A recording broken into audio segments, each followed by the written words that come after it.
ನಮಸ್ಕಾರ, ನನ್ನ ಹೆಸರು ರಮೇಶ್ ಅಂತ. ನಾವು ಮಂಡ್ಯದವರು, ನಾಮಂಗಲ ತಾಲೂಕು. ಮಯೂರ್ ಹೋಟೆಲ್ ಪಕ್ಕ ಒಂದು ಬೆಟ್ಟೇಗೌಡರು ನಾಟಿ ಸ್ಟೈಲ್ ಅಂತ ಮಾಡಿದ್ವಿ. ಹೋಟೆಲ್ ಫೀಲ್ಡ್ ಅಲ್ಲಿ ನಾನು 22 ವರ್ಷದಿಂದ ಕೆಲಸ ಮಾಡ್ತಾ ಇದ್ದೀನಿ. ನಾವೊಬ್ರು executive chef. So hotel experience ಇಂದ ಅದಕ್ಕೋಸ್ಕರ ಇಲ್ಲಿ ಚಿಕ್ಕದಾಗ ಒಂದು ಏನೋ ಬಿಸ್ನೆಸ್ ಮಾಡೋಣ ಅಂತ ಮಾಡಿದ್ದೀವಿ. ಸೊ ಎಲ್ಲ ನೀವುಗಳು ಸಪೋರ್ಟ್ ಮಾಡಬೇಕು, ಕೈ ಹಿಡಿಬೇಕು. ಬನ್ನಿ ಒಂದ್ಸಲಿ ಟೇಸ್ಟ್ ನೋಡಿ. ಹಾಗೆ ಮುದ್ದೆ ಮತ್ತೆ ಪರೋಟ, ರೈಸು, ತಲೆ ಮಾಂಸ, ಬೋಟಿ ಇವುಗಳು ಸಪೋರ್ಟ್ ಮಾಡಬೇಕು, ಕೈ ಹಿಡಿಬೇಕು. ಬನ್ನಿ ಒಂದ್ಸಲಿ ಟೇಸ್ಟ್ ನೋಡಿ. ಅಕಸ್ಮಾತ್ ಅವ್ರಿಗೆ ನೀವೇ ಕೊಡ್ಬೇಕಾಗುತ್ತೆ ಕಸ್ಟಮರು. ಎಲ್ಲರಿಗೂ ಸ್ವಾಗತಿಸ್ತೀವಿ. ಸರ್, ಊಟ ಎಲ್ಲ ಯಾವ ತರ ಇದೆ? ಸೂಪರ್ ಆಗಿದೆ ಸರ್, ಸೂಪರ್ ಆಗಿದೆ.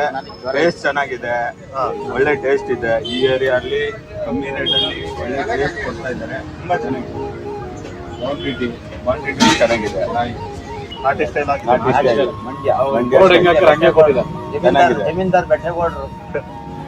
ಬೆಟ್ಟೇಗೌಡರು ಹೆಸರು ತಕ್ಕಂಗೆ ನಮ್ಗೆ ಊಟ ಸಿಗ್ತದೆ. ಹೆಸರು ತಕ್ಕಂಗೆ ಊಟ ಇದೆ. ಜಮೀನ್ದಾರ್ ಬೆಟ್ಟೇಗೌಡರು ಊಟ ಮಾಡಿ ಮತ್ತೆ ಇಷ್ಟ ಆಯ್ತು. ಸರಿ, ಭಕ್ತ ಪ್ರಹ್ಲಾದ್